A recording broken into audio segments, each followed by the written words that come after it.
Hey, good morning, Choice Residential. Hope your day's off to a wonderful start. So, real quickly, I want to talk to you about solar panels. So, we've seen this come up a number of times where a homeowner had solar panels installed.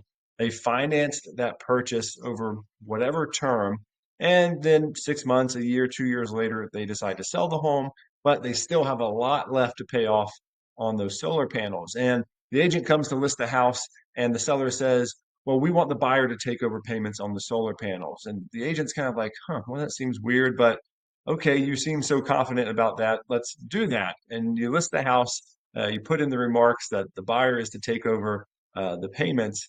But when you stop and think about it, that doesn't really make any sense. If a seller were to finance the installation of a new air conditioner, for example, well, at closing, that's just going to get paid off. They would never think to transition that to the buyer. So why is it different with solar panels? Well, in short, it's not different.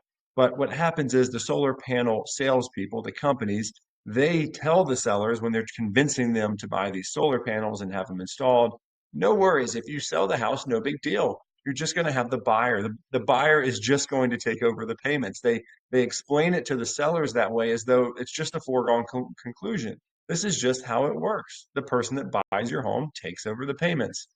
Unfortunately, of course, in the real world, that's not how it works.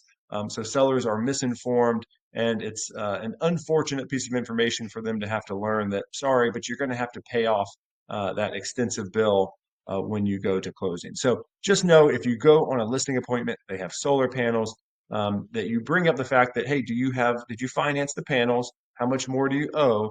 And you're going to calculate that in your net sheet the same way you would a second mortgage or any other lien on the property because it does have to get paid off at closing. So, yes, theoretically, a seller could agree to take that over. Their lender may have to be involved with approving that. That would be very unorthodox and not the way that it typically plays out. So, make sure that if that comes up during a listing presentation, you are setting proper expectations with your seller and have this in the back of your mind in case you ever have buyers who let you know they're considering solar panels. You can kind of educate them and have a conversation so that they go into it with all the information they need so that they're not the ones getting that bad information when they go to sell that house one day. So if you weren't aware of that, hopefully this was enlightening for you. Throw it in your back pocket so that the next time this comes up, you've got the information handy and you can explain it properly to your clients. So as always, if you need me, I'm just a phone call away. Otherwise, until next time, take care.